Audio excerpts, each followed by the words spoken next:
Okay.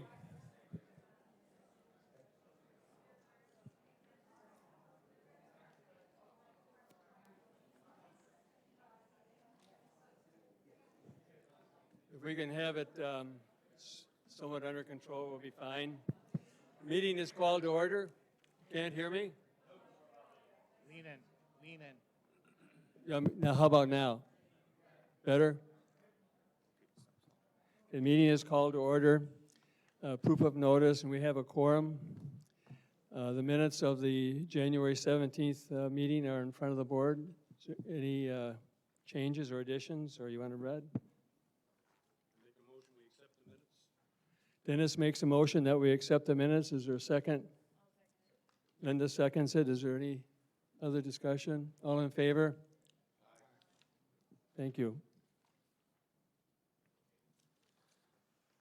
I have a short president's report. I'd like to welcome everybody who's chose to attend the Master Board meeting. We do have a relatively short agenda. We're going to talk a little bit about the Yamaha cart lease. In the new business, we have a request from a neighboring club to use our fitness center while they do some work on theirs, so we'll discuss that. And then we're also going to talk about people on deeds. So we'll be doing some discussion on that. Just a few other comments before we begin. While it may seem crazy, the Master Board and the Finance Committee will have a joint meeting on March 28th at 2 p.m. to begin work on the 2023 operating budget. This meeting is open to all members. In fact, we request that committees and members present to the board items that they would like the board to consider for inclusion or to take out in next year's operating budget. The time to do it is now, not next fall when there's less time to work items. If an item is identified now, then the staff will have time to firm up vendors' cost over the summer so that the information is available for the board to consider in the fall. Again, this first meeting for the budget for next year is on Monday, March 28th at 2 p.m. I'm sure the board and our members have heard myself and previous board presidents say how important our committees are to the operation of the club. In fact, today we have a number of our committees reporting on their activities. And on behalf of the board, I would like to thank the committee chairs who are reporting and the committee members. But there is one very important committee that I hope the board doesn't hear from very often, and that's the Rules Violation Committee. Recently, this committee has been busy, and I would like to thank them on behalf of the board and the community for their work. The committee members are Chris Alber, who is the chair, John Hayes, and Charlie Keller. Their work goes mostly unnoticed in the community, but is very important. I want to thank them for the time they spend and the excellent work they do. And I would like to remind everyone that our annual members meeting is March 14th at 3 p.m. To have an official meeting, we need to have 30% or 240 members to either be present and or have submitted their proxies. Please, even if you attend, send in your proxy. The proxy is only for establishing the quorum so that we can have the meeting. At this meeting, we will have a speaker, Tammy Tasato, who is our auditor representative from RSM, our auditing company. She will give her talk, The Circle of Truth. It's a talk about the food and beverage operation in country clubs.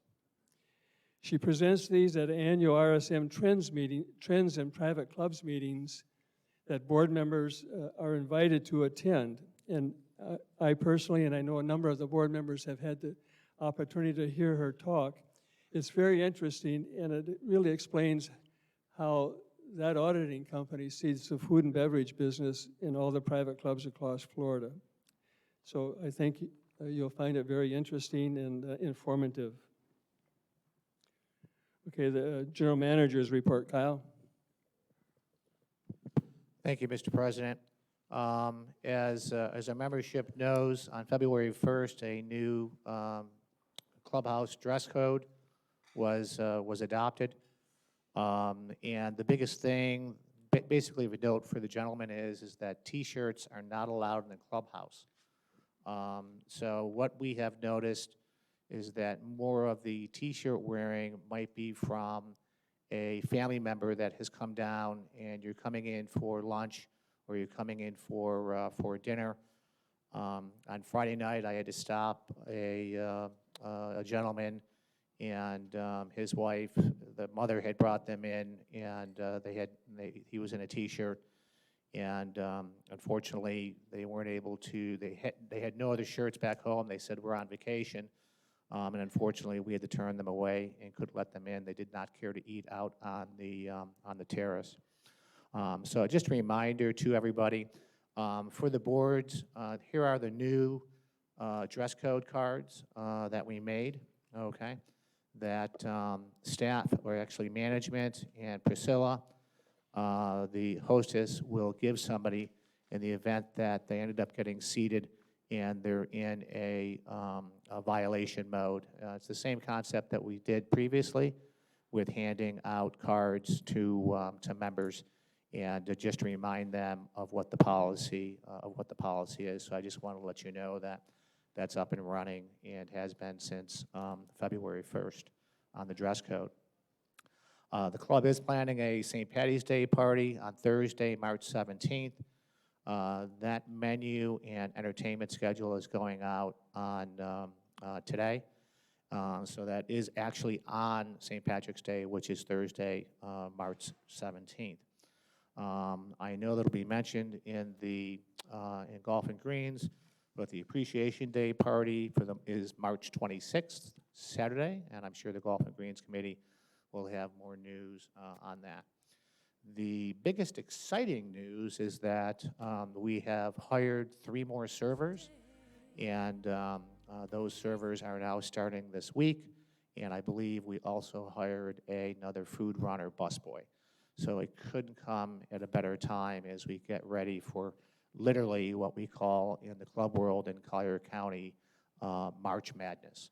All the communities are 100% occupied, and business is at an all-time high. So I'm very, very pleased that we were able to identify and hire some more servers. It'll allow us to begin to back off on the excuse me, the amount of action stations that we've had. Now that we have more staff, we can focus more on putting together the a la carte menus versus having the action stations. So that's very, very positive as well. In closing, remember, set your clocks. Daylight savings starts March 13th, in 3 weeks. I couldn't believe it.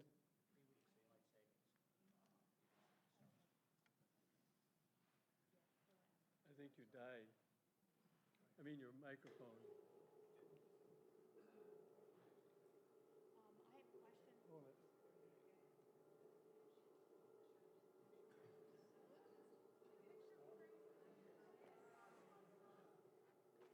Are we being attacked?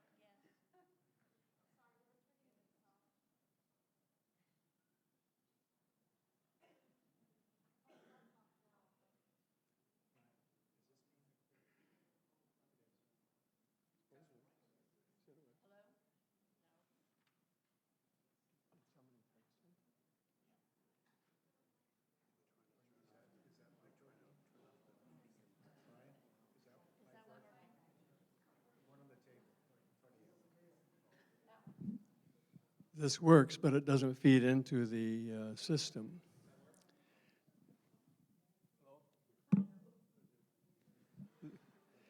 What happened is someone tried to turn off the sound system into the grill room and pushed a button.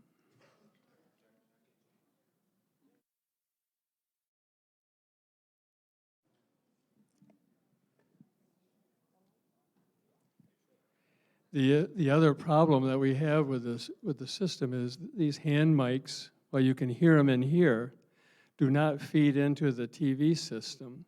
So when I talk into this, you can hear me, but they won't be able to hear me on the channel 102. So the only ones that feed into 102 are these ugly things. And we're going to buy more of these, but they're $1,000 each. So if anybody has an extra 1,000 laying around or whatever. The thing here is easy, but each one of these mics has a separate box in the back room that and then they have to tie that box into the system, so nothing is easy. Did you get it working? Does it work?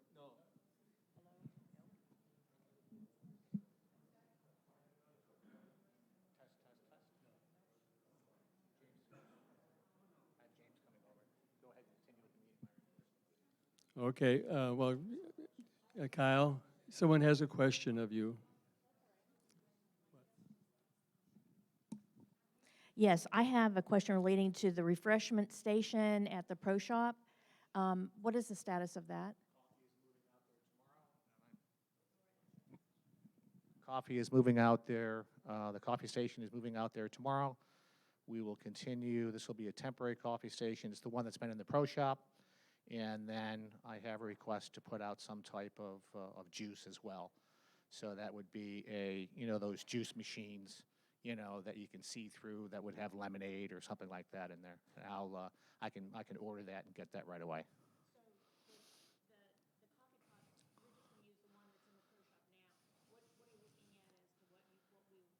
I'd like to ultimately get one where it's permanent, where you get the coffee in a box, and at any given time you can go on up and get a coffee, you can get hot water. I've seen ones where you can actually get ones that you might be able to even get hot cocoa from. So I'll look for those on the market if I can buy one used. Correct.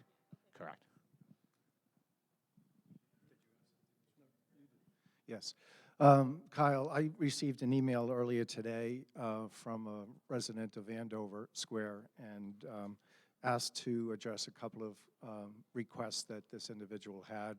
I've heard the similar issues raised before. There are two. One is on Friday evenings here in the grill room. It's very difficult to come in and get a table.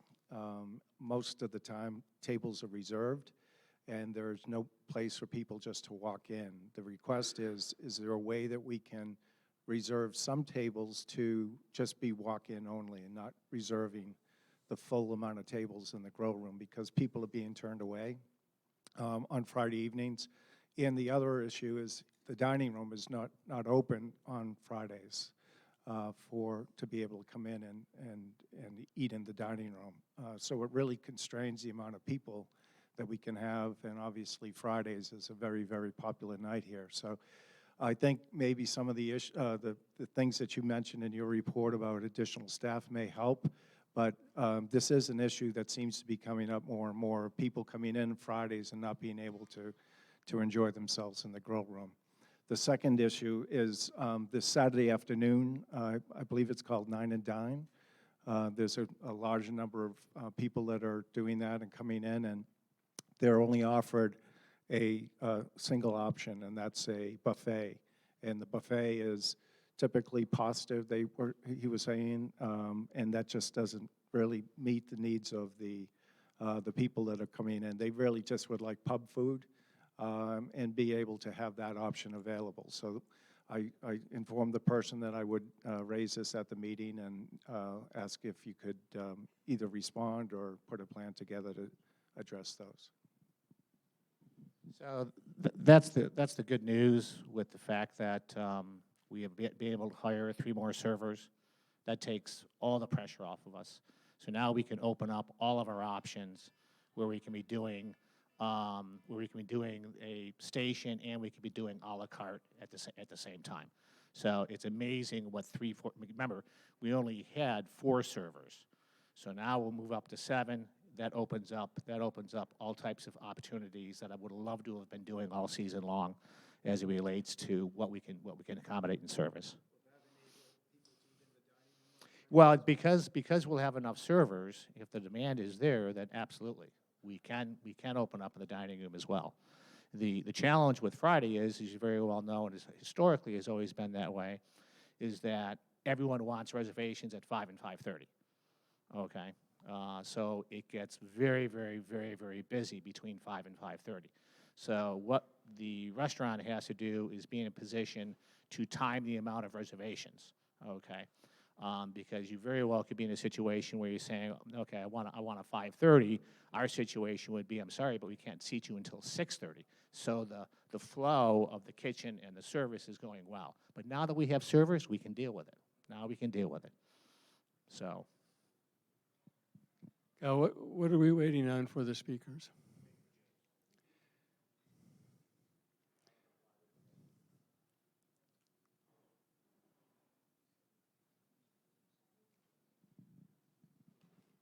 We're gonna hold off for just a second if we can, because it'd be better if we can use, because the people that are at home, they're watching, they're not hearing anything.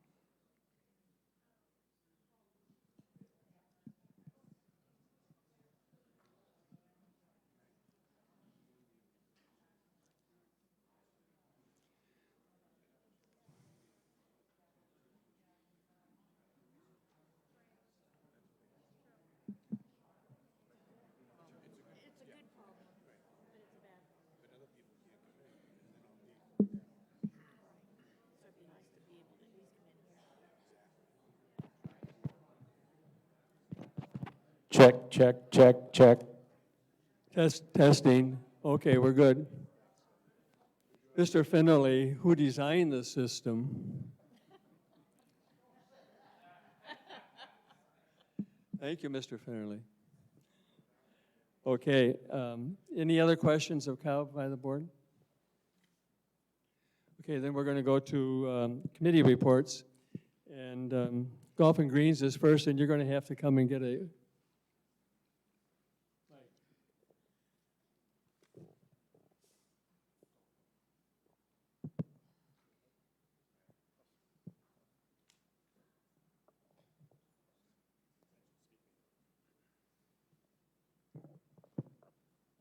Good afternoon, everyone. I'm Jim McEachran, chairperson of the Golf and Greens.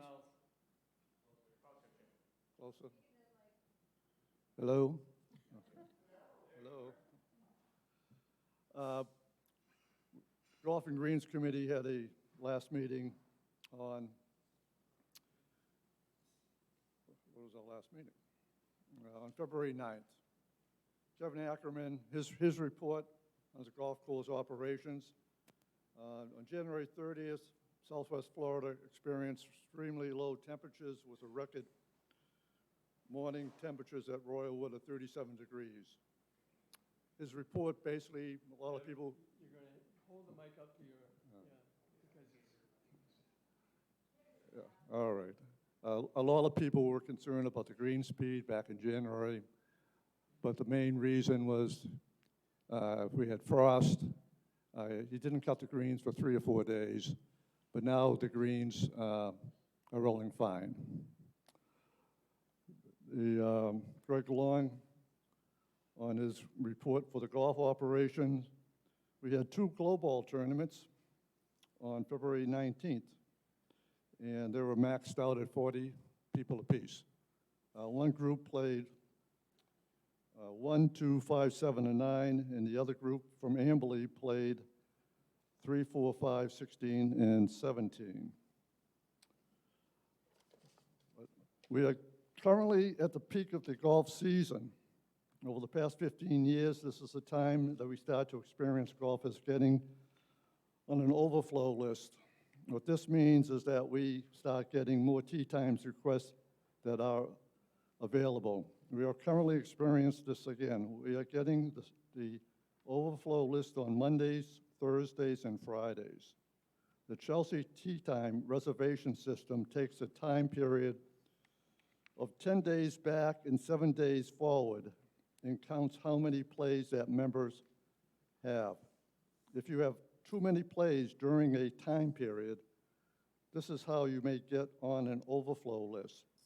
Total plays from a house unit number are counted, so plays of couples will be combined when you bring guests. Okay, when you bring guests, they are not counted as a point against you. Events that don't count against number of plays are Appreciation Day, the Hullabaloo, member guest events, all club championships, village scrambles, and all Sundays from November through April. Our overall league play for our men's and ladies' leagues are down over the last 2 years, so to encourage more people to play in the leagues, we are currently not charging points on the league plays. The Golf and Greens Committee, on the meeting on February 9th, 2022, a topic that was brought up was the number of times that any one guest can play.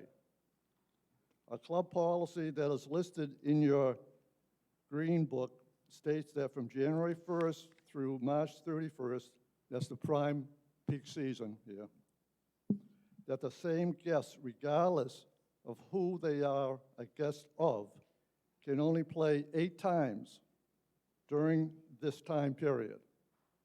The committee has stated that they want this policy enforced, so we will be monitoring this policy.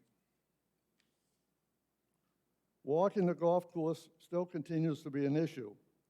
No walkers can go out on the course ahead of the carts at this time of the year. Carts can go out for 9 holes up until 4:15.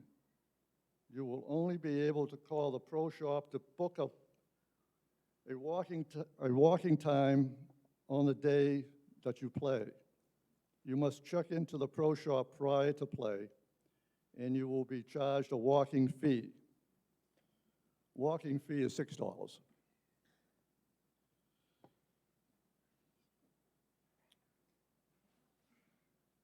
You must start either on hole 1 and hole 10. The starter will assign you what hole to start on. If regular riding times get pushed back, then your walking time may also be pushed back. With the course so busy, we ask everyone to watch your pace of play. During the time, the acceptable pace of play is 2 hours and 10 minutes per 9 holes. Greg will be having 2 rangers working each day, plus all the assistants, Brian and Todd, will be out monitoring the place of play. The rangers will be staying until 6 p.m. They will be out there to police the walkers. You are not allowed to walk out the back of your condo and walk. If the rangers see walkers who have followed the proper walking guidelines, they have been instructed to get their number, and they will be charged the walking fees. All right. These days, the days, Monday, Tuesdays, which are men's and ladies' days, Saturdays for the next 5 weeks, walkers cannot walk in the afternoon on those days. Okay, all right. We'll continue with the ladies' 18-hole report from Gina Murphy. The ladies' 18 membership is at 85. The ladies' charity event was January 25th. They collected $2,150 from the members for the shelter in Naples. And their board, ladies' 18-hole board, went to visit the facility on Monday to bring their donations. And they all walked away impressed with a worthwhile organization which supports abused and trafficked women, their children, and even men.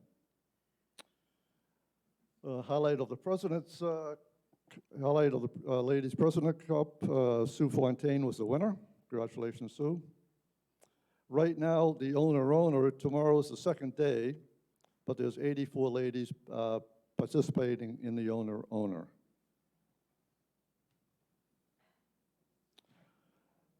Dan Jones, report of 18-hole men's, but he's the new president, but I'd like to thank Mike Pontatapis. He's been the president for the last 10 years, so a big thank you to Mike. Thanks, Mike. Right. Mike Pontatapis. Winners of the men's 18-hole owner. The girls was Gary Norbaum and Bob Peacock.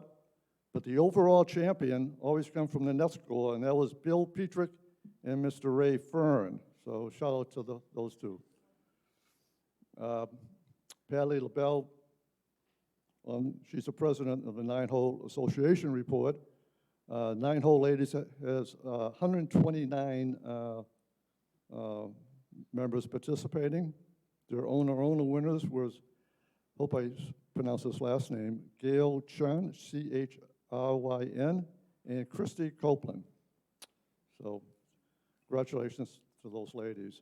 The Nine-Hole Ladies charity event was held January 25th. They collected over $2,750 from the members for the neighborhood health clinic. Appreciation Day is coming up on March 26th. The committee had their first meeting on February 14th. Also, we reviewed the Green Book for the Royal Wood Golf and Rules Regulation. This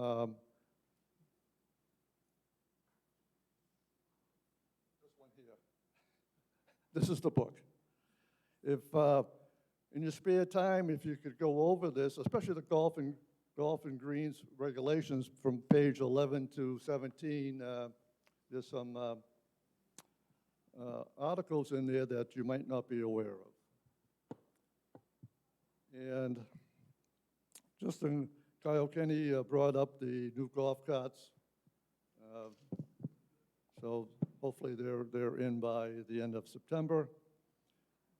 But in closing, a couple things I'd like to bring up to keep the golf course in excellent shape that Kevin Ackerman and his crew does.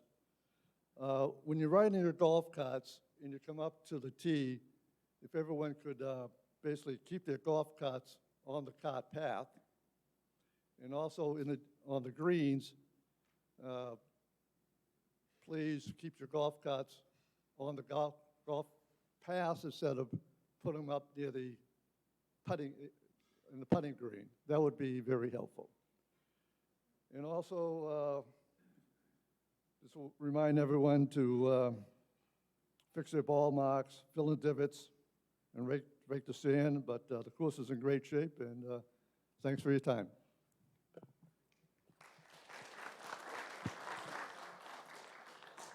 Thank you very much. One of the nice things about the new carts that we'll be getting is it will remind you not to go too close to the green.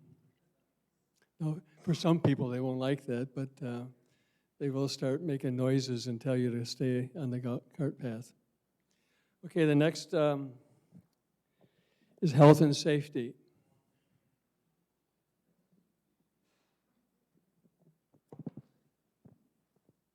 Good afternoon, everyone. Our longstanding Health and Safety Committee member, Bob Barnard, passed away on Tuesday, February 8th. He will be remembered for his contributions to Royal Wood on the Insurance and the Health and Safety Committees. Thank you, Bob, and may you rest in peace. The AEDs that were ordered for the Clubhouse and Pro Shop Fitness Center have been delayed due to the supply chain issues. Hopefully, they will be delivered and installed before our next meeting. Last month, Beth Keenan pointed out that you still can't exit the pool without your key fob card. Kyle said that he would definitely work on that this month. There was a complaint about the sprinkler heads in the parking lot medians being too high. Kyle asked Kevin if there was a solution to the problem. Kevin replied, when the parking lot was redone and the oaks in the middle were removed, the medians were not scraped out. The old massive oak roots are still in the medians, and irrigation sticks up because of the old support roots below them. The maintenance crew have tried in the past to cut them with axes and hatchets, but it takes a lot of time, digging and labor just to do one head. I will see what we can do for now. I would suggest using the walkthroughs that we installed with the railing. Royal Wood has provided the walkways and railings for the safety of the community. If you decide to cross through the medians, you do so at your own risk. An email blast will go out to the community notifying everyone of the personal risk. The Health and Safety Committee asked that grab bars be installed in the clubhouse restrooms. Kyle is working on price quotes for new toilets and grab bars. For the immediate safety of our members, we have asked that grab bars be installed immediately. Kyle said it will be done. The CPR training that was held on January 24th was very informative and entertaining. The feedback was very positive. Pam Bethina, our speed and traffic sleuth, related that she encountered the driver of a white van that had been spotted on camera as a repeat speeder. Unfortunately for the driver, he parked his van in the Bloomfield parking lot where Pam lives. Pam took the opportunity to confront the driver of the van and told him that he had been recorded speeding many times on our cameras. The driver was on the telephone with his boss when Pam approached him. The boss, overhearing the conversation with Pam, asked if she would send him the picture of the van speeding. All the photos produced by the speed cameras are time and date stamped. Since then, the white van has not alerted the cameras. It was the first day in the job for the fellow to whom Pam spoke. With the time and date stamped, the boss would be able to identify the driver who was speeding in the past and hopefully clear the new employee of wrongdoing. On March 7th at 10 a.m. here in the dining room, Brian Sawyer of the Collier County Sheriff's Department will give a presentation on active shooter incidents. Diane Hazara called to tell me that she was at a presentation that Brian gave at Glen Eagle. She was so impressed that she asked me if we could have Brian speak at Royal Wood. With the way society has changed, I think this will be of great importance. This could be knowledge to save your life or someone else's. Everyone is welcome and is free of charge. The session lasts for an hour and a half.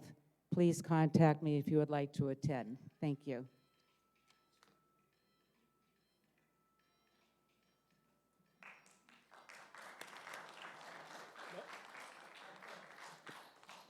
Are you, because you can't hear, or? This isn't the right time to do that, okay? I'm sorry.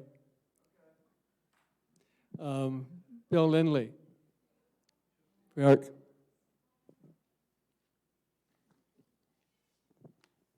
Good afternoon. I want to be very brief. I've just got a couple of things. I submitted a lengthy report to you guys last month with 5 things that I thought needed attention, and I'm still waiting on replies for those, so I'd like to know what kind of time frame, all of them recommendations that were submitted last month, what time frame am I looking at to get some answers back? There was 5 recommendations in about a 3-page report. I know that Dennis, and I asked Dennis and trying to remember who, Gary and Ed to work with you and with Ron and come back to the board. So I'm not sure what timeline they're looking at. Yeah, we met with Ron DeLauro and Lee Keenan last week, and as I said to you the other day, we have to get together and sit down and try to talk about it. Some of them have nothing to do with Ron DeLauro or Lee Keenan. They were issues that are master board issues. Got nothing to do with the homeowners. So I would like if you guys could go over that report I submitted and get back to me with at least a timeline by the next meeting of the ones that are master board issues only. There's not the ones that deal with the homeowner issues. Well, I asked them to look at the whole thing, so that's what they're working on, Bill.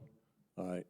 Now, my item today is once again into one of these crossover issues, which we're now in a conundrum, being whether it's ARC, whether it's the master board, discipline committees, whatever they are, over who is managing and looking after that green strip of grass up and down the road between homeowners and the road on Royalwood Boulevard.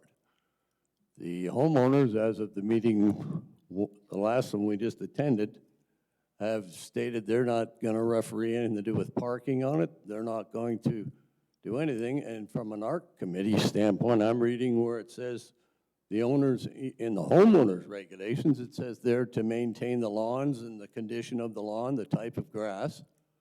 But now they've declared, because of whatever was done when they repaved these roads and everybody signed the property over to the master board, supposedly, they're not going to be involved in it. So who's going to be responsible for that strip of grass when they don't water it, or if it all goes dead, when we're talking from an ARC position, who's refereeing that? Because we've been fighting over this for years, and it just keeps going back and forth.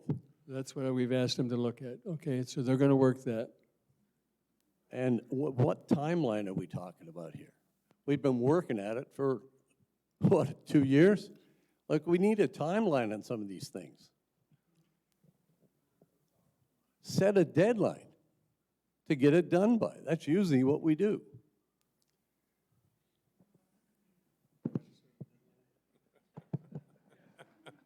I can't set a deadline for you, Bill, but I can tell you we'll look at it and work on it.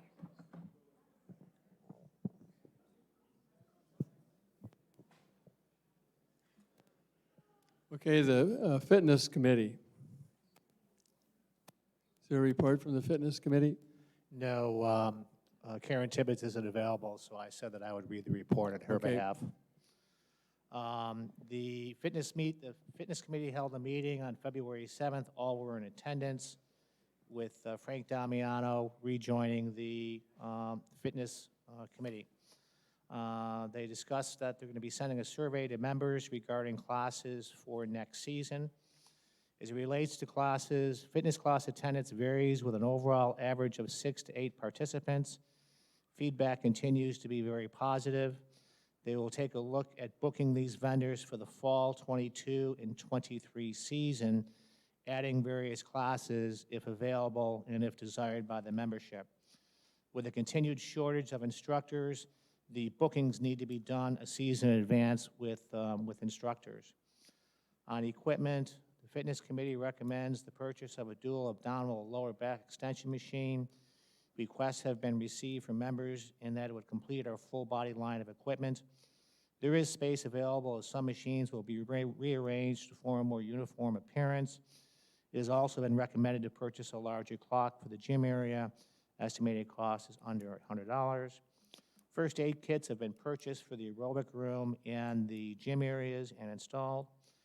When it comes to sanitation and cleaning, the committee recommends that paper towel dispensers be installed in the gym area for use with disinfectant spray bottles. This would replace the pop-up wipes, which would promote easier wipe down of the machines and save money as the wipes are more expensive.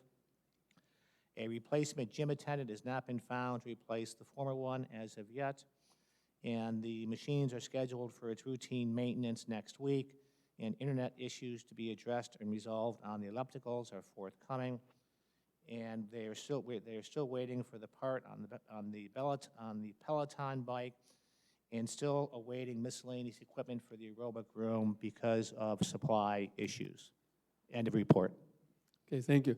We're going to take action on the lower back abdominal machine in new business. Okay, the next committee to report is the... One question. Pardon? How much is the machine going to cost, Kyle? What was his question? How much is the machine cost? Oh, we're going to work on that in the new business.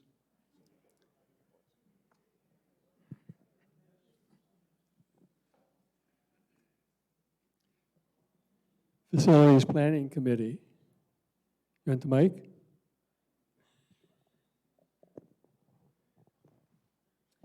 Yeah, as referenced in previous board meetings, I was asked to stand up a new long-range planning committee, which was then converted to the Facilities Planning Committee because the intent was to be able to look at projects anywhere from 1 year out to over 5 years.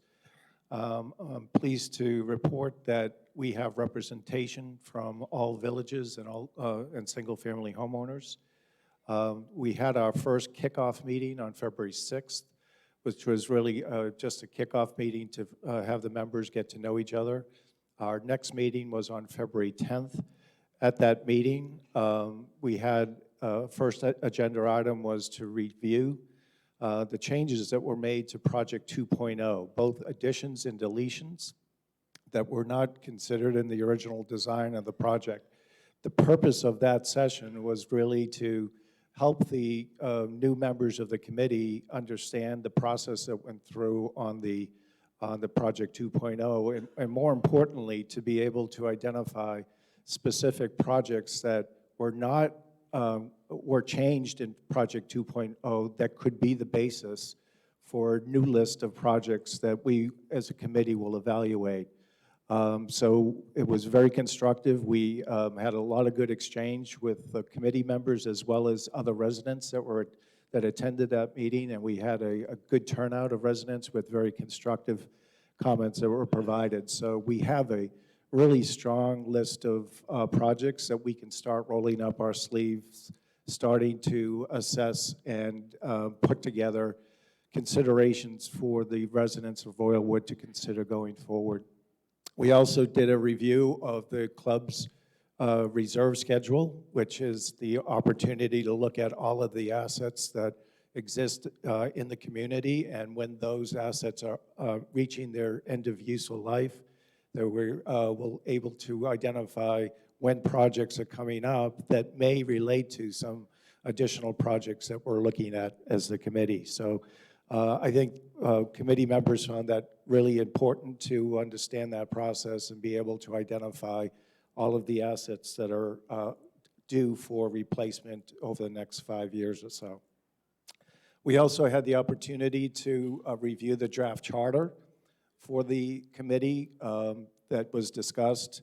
The draft charter is, we're leaving that open as draft until the end of February for comments from the committee, and then we'll be posting the final charter to the Royalwood website. We also reviewed the first work plan, draft work plan for 2022 for the committee, and identified some critical projects, but our next committee meeting, which is scheduled for tomorrow at 4 p.m., will be focused on building out that 2022 work plan for the committee. And finally, we, as the board liaison to the committee, I could not assume the roles of chair or vice chair or secretary, so we had an election for those positions, and I'm pleased to report that Mike Murphy, no relation, was elected as chair. Barbara Lewis, who I believe is here, Barbara, was elected vice chair. And we are still looking for a candidate for a secretary. So that's a work in progress. I think that is all I wanted to share, unless you have any questions.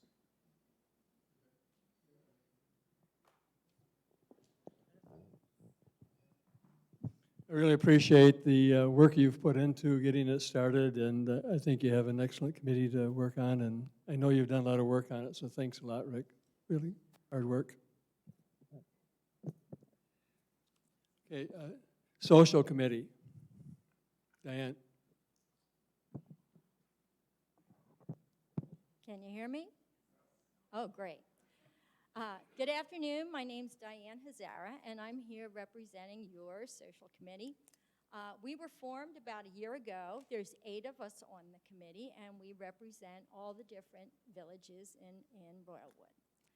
It's been a challenging year just coming back from COVID, and last year we started out with the traditional Kentucky Derby party, and I'll have to say it was a great success. For those of you that have never attended a Kentucky Derby party, we start out in the afternoon with decorated carts, and they parade all through the neighborhoods. We can't do it without our spectators, and we really do appreciate the spectators because when we get thirsty, they help us out with refreshments. So we made it back to the clubhouse, and of course there's prizes for the best decorated cart. And then once we're in here, people do pick favorites on their horses, so there is a little betting going on. And we also have a hat parade that the ladies take part in. And last year we had about 40 ladies and 1 man, both. There, we had 2 winners in that. So it's a lovely, lovely event.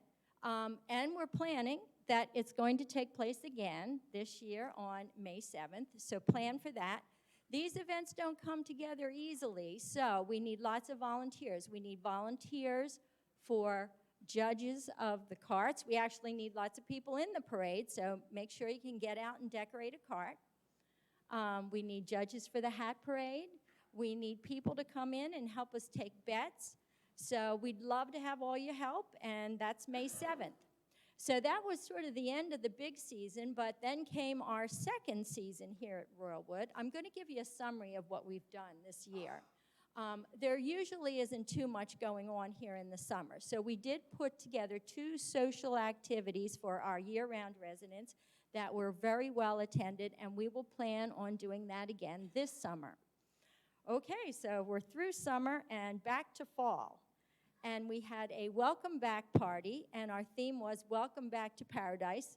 Where else would we be but Royalwood in Paradise? Well attended, well received. That took place in November this year. We have the date planned already. That will take place on November 11th, and if that rings a bell, that is Veterans Day, and we will be recognizing our veterans at that welcome back party. So brought us into the Christmas season, and we wanted to borrow a page from the Derby and have a Christmas cart decorating parade. And that came off very well, as so did our Derby party. We had prizes. In fact, we had someone donate cash, and we were able to award 5 prizes for decorated carts. We came into the clubhouse, and we had ugly sweater contest, although they weren't all ugly, but we had winners for the ugly sweater contest, and we had a night of holiday spirit and cheer here. After that event, we decided that that was a lot. That was a lot for one night, and we are going to make that a 2-day event next year. We've also decided that we needed to move the date up early. Even some of our committee members leave at Christmas, so we chose the date of December the 9th. That will be our holiday decorated Christmas cart parade. It's really a lot of fun. We have Christmas music, lots of sparkle. There was a spot where the traffic stopped and we all jumped out of the carts and danced. It's really a lot of fun. So we not only need people to decorate their carts, but we need the spectators to come out and cheer us on. We came back to the clubhouse and we, let me think. Oh, we will come back to the clubhouse and do the same. We'll have the ugly sweater contest. That night, that will be a Friday night, and we'll have the normal Friday night venue and just drop in and enjoy the Christmas cheer. Saturday night, what we're going to do is have another night. It was too much for the committee to run both things in one day, so we're going to have our Royalwood Holiday Gala on Saturday, December 10th. That's going to be open to everyone in Royalwood. So I hope you'll put that on your calendar. So now we start a new year, and we wanted to come up with something new, and Deborah Potter from our committee was the one that suggested, let's try Glow Golf.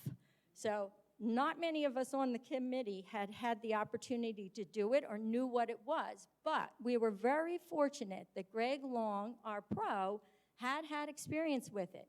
He knew exactly where to order the stuff. He knew how to set up the course. He knew that it was going to take us 2 hours to do just 5 holes. So as you heard already, the 2 events we offered were totally filled, totally a success, and we will be looking forward to scheduling those next year. We also had 2 parties for our solos. Now, you may not know what a solo is. A solo is someone who lives here and is divorced, widowed, or separated. And we do have a lot of those, and we wanted to provide some opportunity for them to come together. We had 2 meet and greets up in the atrium, and it was well received. And I'd like to continue with that and hope that group tends to grow. We also had 2 events for the rookies. A Royalwood rookie is someone new to Royalwood, someone who maybe doesn't know a lot of people and wants to ask questions. We held a luncheon and invited speakers from different activities, and they were more than thrilled with learning about things and meeting new people. Our other rookie event took place at the pool, and we had a lovely evening with people just getting to know each other. So now, what could be next? The season is going by so fast. We've already planned our farewell party. It's going to take place April 8th. That will be farewell to our friends that leave for the summer. We will have a dinner, dance type event, and you will watch for those details later. So I want to thank everyone for the support that they've given us for this year, and hope that you'll keep supporting the social committee. Thank you.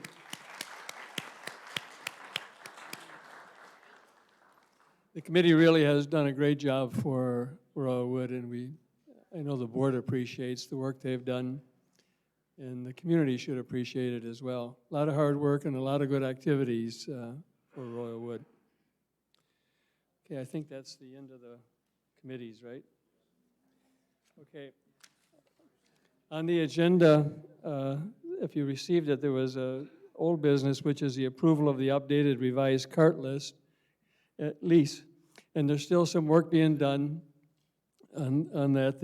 We have gotten into the queue with the carts, so we're still expecting them to be here in the fall, but the formal approval by the board will be delayed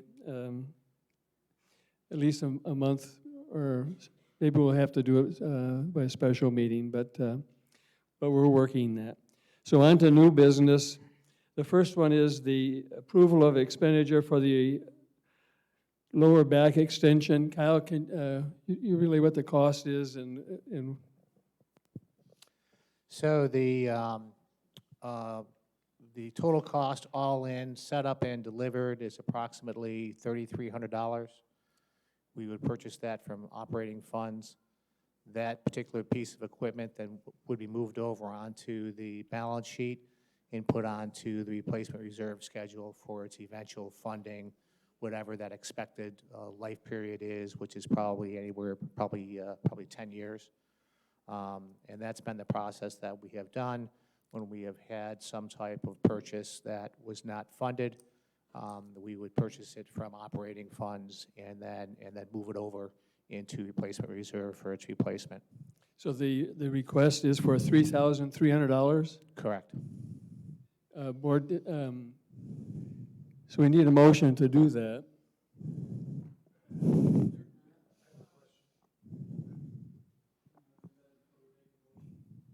I have a question regarding the recommendation. Did that come from the committee? Correct. It's in the committee report, which I read. That's Okay. correct. Okay, and the cost of that, is that, that doesn't meet the threshold that requires a more formal approval of the residents? Okay.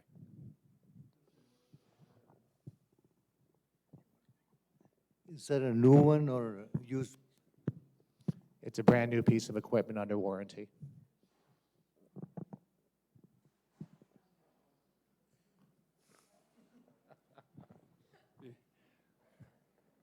We will need to have a motion in a second.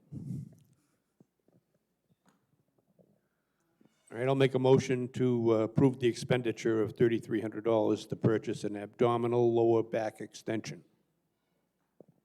Is there a second? I will second it. Any more discussion?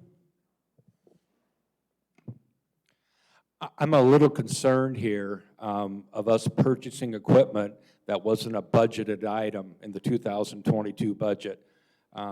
People can come at us with all these requests for another $3,000 expenditure, $5,000 expenditure here until the end of the budget cycle. And do we handle these all the same way?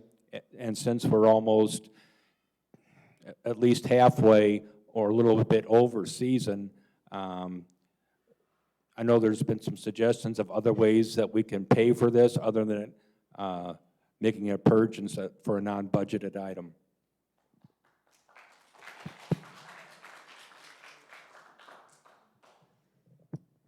I agree with Gary.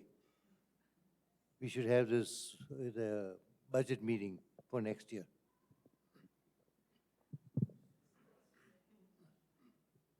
Any other discussion?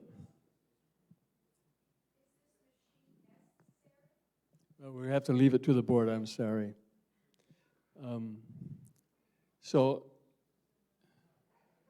any other discussion? Then I'll call for the motion. All those in favor of purchasing the machine, say aye. Opposed? Okay, so it's defeated.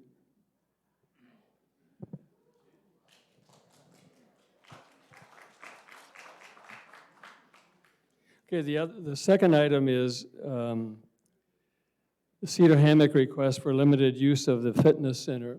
The board has received information from Kyle. Normally, I think most of you, for the members that are here, are aware that we support each other's clubs in the neighborhood. So when, years ago when we redid our golf course, we were able to get access to other other courses in nearby. Last year, I think Countryside was down, and we allowed Countryside people to golf here in the summertime. It's the way we kind of support each other when people are doing renovations. We have an important renovation coming in, I think it's 4 years, when we're going to shut the course down and redo the greens and the golf course. So we really need to be able to support each other in terms of when people are doing work. Cedar Hammock is doing some work on their fitness center, and they have asked us for limited, maybe up to 5 people a day in the afternoon to be able to come in and use our fitness center. Did I explain that correctly? Yes, you did. So a lot of clubs that they've been reaching out to are going ahead and giving permission that says, yes, you can have 4 people come on over, or you can have 6, or whatever it might be. They have a, I don't know whether it's a Planet Fitness that's relatively close to Cedar Hammock as well, so they're working with them. But this was their GM reaching out in the very early stages of getting ready to close to see whether or not we would have any interest in being reciprocal with them for whatever limits that we wanted. Jim from Cedar Hammock said, 1 to 5 o'clock, Kyle, would be fine. We're not asking for any mornings or anything like that. If you want, whatever limits that you want, we accept. That's not an issue. Any questions of Kyle? He didn't tell me how long it was going to be, but it'd certainly most likely be through the summer. Correct. It's not going to. No, I wouldn't, and to be honest with you, I wouldn't necessarily ask the board of directors to let it be just an open situation with Cedar Hammock. That we would say, yes, if you have 6 members that would like to come on over between 1 and 5 on a daily basis, that would be fine, but not, not just, not an unlimited flow. And it's going along with the same situation. Based upon the board's discussions and comments, I could wrap something up with Jim and say, okay, here's what the deal would be. But I know right now we've talked about 1 o'clock to 5 o'clock only. That's it, with a limited number of people. Kyle, would we limit it to the same 5 people every day? How are they going to get in? How are they going to get a card? So typically, the one thing that I spoke with Jim about is that we would hand them 5 or 6 cards, okay? Their front desk at Cedar Hammock would have that card, and if a member wants to come on over and work out, then they would hand the card to that member. What about liability issues? I don't necessarily understand what my liabilities would be there. What we would do is we would have them, just like we do our own members, we would have them sign our liability release form. Right, they'd have to sign a release. Correct. Right. Any other questions?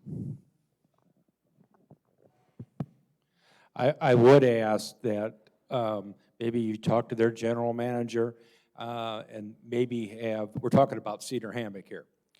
Maybe give them just a little bit of a break on the reciprocal rates to that club for the off-season. So we're bargaining here a little bit.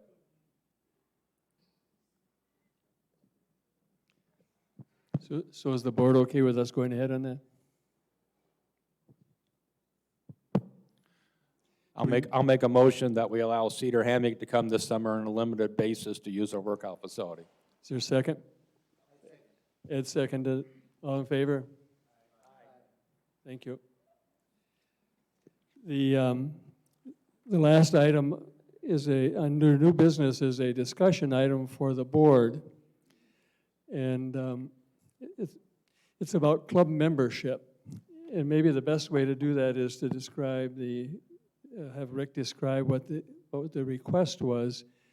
And I want the members to know that we're going to work this issue. We're going to discuss it today a little bit, and then we're going to assign ourselves to do work on it because we won't be able to come up with the answer. There's a lot of nuances to the question, and so the discussion we have is discussion. We'll come back at some point in time and decide whether we change our rules or not.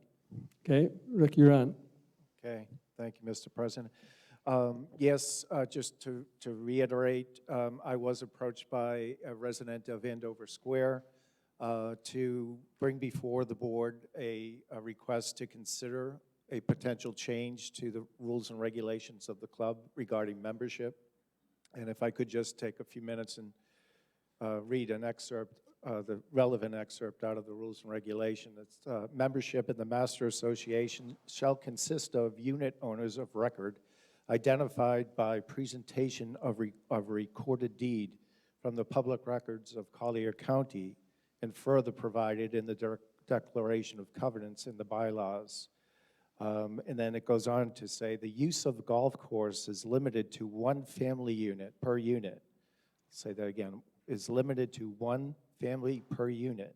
One family is defined as one of the following: A, one person; B, a married couple; or C, not more than two persons who customarily reside and live together and otherwise hold themselves out as a single housekeeping unit. The individual circumstances by the people that made this request is that they do satisfy the first requirement, that both individuals are listed on the deed for the unit in Andover. However, the third item is that not more than two persons who customarily reside and live together and otherwise hold themselves as a single housekeeping unit. They do live together while here in Royalwood and probably are going to be spending more and more time here. But in their home up north, they live in the same condo complex, but not in the same unit. So the question is, does that disqualify them from having both of the individuals that are listed on the deed be considered and I'll use the term again, a single housekeeping unit? And the way the club currently interprets that is that they're not qualified. They were told, no, they cannot do that. Because they were not able to show evidence that they live together in their home up north. Up north, yeah. Yes. So therein lies the question, and I know there's other situations in the club where people inherit a unit, and two people a brother and a sister may inherit it. They may be down here together, but maybe not up north together, and so there's a lot of different issues that we have to look at on that one. Yes. Other comments? In this situation, both of them are married, but they're not married to each other. They both have wives, they both have separate families. That's correct. And even though I understand the request, we really can't do this, because what's going to stop my brother and one of his buddies buying a condo down here and both wanting to be golf course members? The golf course has 800 golf memberships. And if we could, if we were allowed to change this, we could potentially increase to 820, 830, 840, 850 memberships by people taking advantage of a change to this rule. Thanks, Gary. I certainly understand the potential downside impacts that could have, particularly on times like this time of the year where it's very difficult to get tee times, if we increase the number of golf members by, I don't know, Kyle, if you had the opportunity to look at, of the 800 doors in Royalwood, how many golf memberships do we have with those 800 doors? Is it 600 or is it 400? And what size of increase in the amount of golf memberships is the exposure? It's really difficult. Per what Mr. Norbaum said, is you never know what would be coming out of the woodwork that says, oh, I'm going to take advantage of this policy, and come up with a way to do that. So we have a lot of members that want, their son comes down for 3 weeks on vacation, and they want the son to be considered a member. And the whole purpose of being considered a member is that you wouldn't have to pay guest fees. Okay. But the son has, he's got no relation. He's on the deed, but he does not live with mom on a year-round basis, et cetera, et cetera. He just lives with mom for that 3 weeks that he's here. So all of those various scenarios we'd have to take a look out.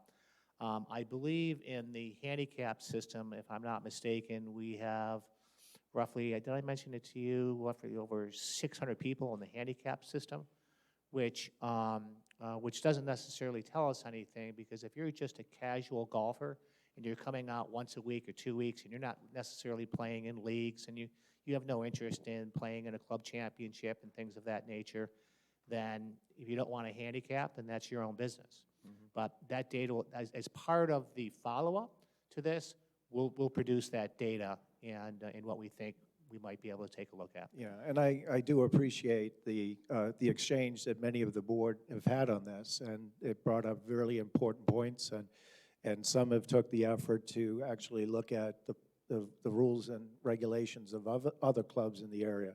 And it's a thorny issue, I understand it, but I want to be respectful from the president at Andover who raised this and wanted to have the dialogue with the board. And a person spoke to me before the meeting and wanted to address the board on the same issue. So there's more than just one person in the community that has questions about it or wants to raise issues. I think, Gary, when you sent us the system they have over at Forest Glen, I think it was, is very enlightening in terms of how theirs is set up. So if we could look at other clubs and see how they manage this, in today's world is different than we set the rules up maybe 15 years ago. So it probably is worthwhile just to spend some time looking at it and seeing what we can do. That's what I would propose that we do. Okay. Is there any other business? We have open forum. And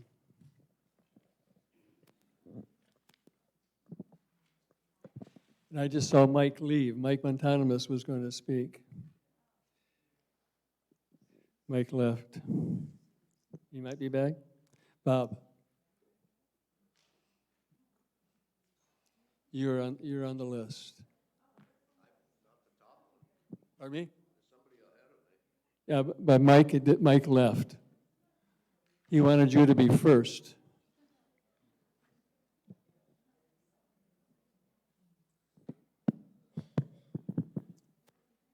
Hello, I'm Robert St. Francis. Been a member since 1994. Had the privilege of serving on the master board on 3 different occasions, and just love the organization. I have a request to make, but first I'd like to tell you a little of my background. I served as a purchasing agent for a major rocket company.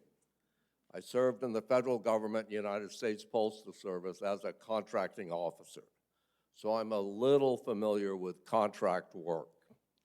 What I'm here to ask for is a request for an independent audit of the building project. I know we have an audit of our books, but that's a validation of our financial data that we give to a CPA firm, and they certify that what we gave them is accurate. What I am asking for is an independent audit of the project. The reason I'm asking that, every major project I worked on as a contracting officer, private and public sector, if they were major, we did a post-project audit. The post-project audits quite often reveal costs that are redundant, which we should not pay for. There are things that I have heard, such as architectural errors. If we pay the architect to correct those errors, that's an error. The architect should have absorbed those costs. So those are the things that an independent auditor would determine. So I just share with you, I'm thinking in terms of the benefit of Royalwood Country Club. And I think that an independent audit is in order. There's another thing that is peculiar. We had a $4.75 million estimate to do the building project. In that estimate included the landscaping and excavating. So therefore, instead of being a $4.75 million project, it was actually a $4.25 million. There was $500,000 in for the landscaping, to my understanding. I did not do the details. If there was, and it's 4.25 or 4.75, now we're approaching $6 million. And there may be redundant costs in there that could be recouped, either double charges by contractors or things of that sort, and that would be revealed by an independent contractor, independent audit. So therefore, I'm asking that we have an independent audit performed. Thank you. Thank you, Bob.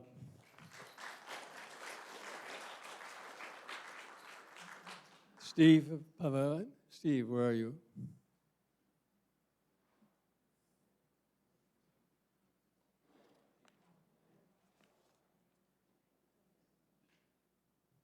Steve Padovano.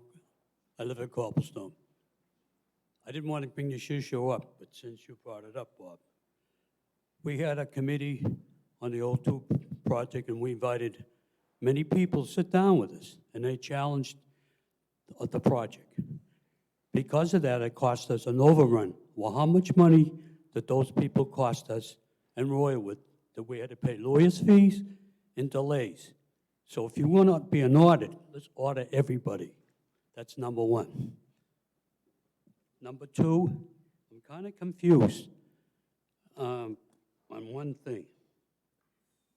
On Cedar Hammock, the request to use our facilities, does that mean that when we go to do a reciprocal at their golf course, are we going to be charged their prices, not the reciprocal prices on the chart? In other words, in the past, if I'm not mistaken, when Countryside came over here to use our golf course, we charged them our rate, not their rate.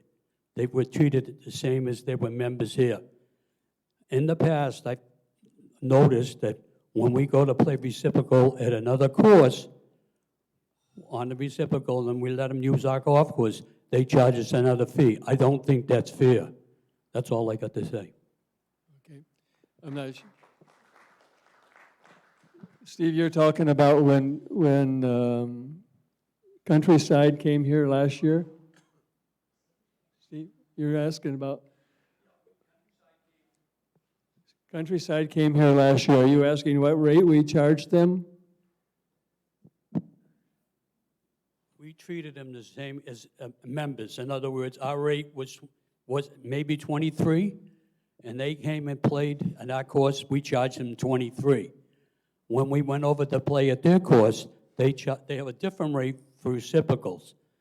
My complaint is, if we allow a reciprocal Countryside to come over here because their course was shut down, we should be treated the same. I'm not sure when we shut our course down and we go to other clubs. I'm not sure, we aren't charged reciprocal rates, we're charged something different, right? But we'll have to check that out. We'll check that. I'm not sure. And Bob, I'll ask the board and Kyle to look at what you requested, and we'll answer you, okay? I will bring the request that you had to the board, and we'll discuss it at a meeting and decide what to do on that, okay? On the audit.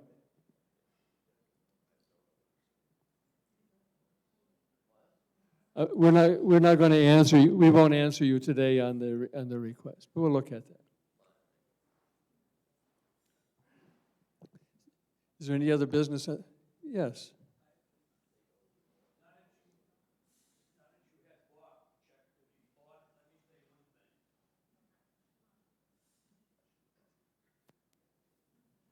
I'd like to have an audit from how much money it cost us overrun because of the committee that came here. We had to hire lawyers and delay on the O2 project. I'd like to know that fee. I'd like that to be audited. Let's not get into that stuff, okay? It's a new year. COVID is almost done. Is there any other business on the board? I'll make a motion to adjourn.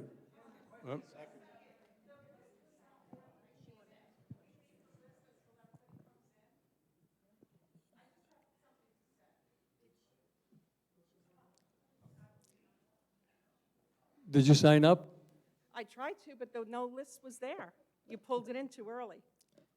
Maybe the meeting has started. Go ahead, what? Okay, so I just wanted to raise a health and safety issue. I'd like to raise awareness regarding how some people conduct themselves on the golf course and submit a recommendation. So generally, it ought to be the standard practice that you yell a warning while your ball is in the air before it actually hits someone. When that isn't done, at minimum, I think the person should apologize. But instead, when they tell you to go F yourself, I think then when we call the pro shop and register the complaint, that the ranger should be sent out, excuse me, and that something is done, that a warning is given. And some notes should be taken as well. So if that person ever does that again, that they have their privileges suspended for a certain amount of time. So that's something that I experienced. I also have a question, which is completely different. I wanted to understand, with regard to special assessments, et cetera, is it the case that only a majority of quorum is needed before something is passed? Excuse me. Is it the case that it's only a majority of quorum that's needed? There's I would have to look at the rules. It's a certain percentage of the community has to approve a special assessment. But I can't, off the top of my head, I don't recall. So it's not necessarily a majority of quorum, which is only 30%. I can't, it's not a majority of what? Quorum. No. It's more than that. Yeah. Okay. But nobody knows, nobody have knows what it is? Pardon? I would have to look at the rules. I don't have them with me. Yeah, because I was we looking can find out for you. I was looking through all the documents, and the reason I'm asking is there's a lot of chatter going on Facebook, et cetera, where people are concerned that there's going to be extra charges, that there are plans For what? various things, and it might result in additional charges. And I'd just like to raise awareness that if something like that is on the table, people need to come here. Or they need to have their proxy or something. But they need to understand that if it's really just a small percentage of people that can make the change for everyone, they need to understand that. There's a rule in, I'm going to get this a little bit wrong, maybe a lot wrong, but there's in the rules or in our documents for any special assessment over $800, for over $100 in a year, you have to have approval of the community. Right. So today, we would have to post a special assessment, but we could do the board could do a special assessment of less than $100 but you can only do that once a year. So we couldn't have assessed $1,200 and do it every month, okay? But the way the project worked, the long-range planning, the last one we did, and the one I would expect that we're going to do now, is that there will be a lot of discussions about what potential projects are, what the cost is, just like we did with the other one. So, But so the- Oh, I'm sorry. It's Jeannie Dietz. I've been here since July. okay. Right, and I'm just trying to Yeah. No, understand for my just- own benefit and for the benefit of others. They might not understand if it's really such a small percentage that can implement something, they need to know that so that they come forward. And, because if you keep quiet, then you can't complain. Well, we can try to educate, we will. But I don't, Well, start with me, because I'd like to know what it is. okay, well, it's in the documents. I'd have to get the docs out for you. Well, and look at it. maybe Linda can let me Yeah. know. Okay. All right, thanks very much, and I thanks don't remember for off the top. putting up with my voice. There was a motion to adjourn. Is there a second? Linda seconds. All those in favor? Thank you. Thank you all for attending.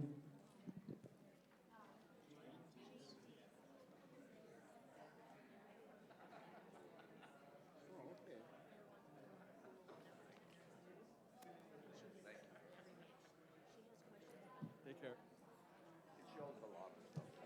I know, but you know, the last time how much it was cost? We were told 25,000 at least. No, but we would have to do a special, we would have to, Double played the architect, that was itself with the paper. we would have to have a special assessment to do it.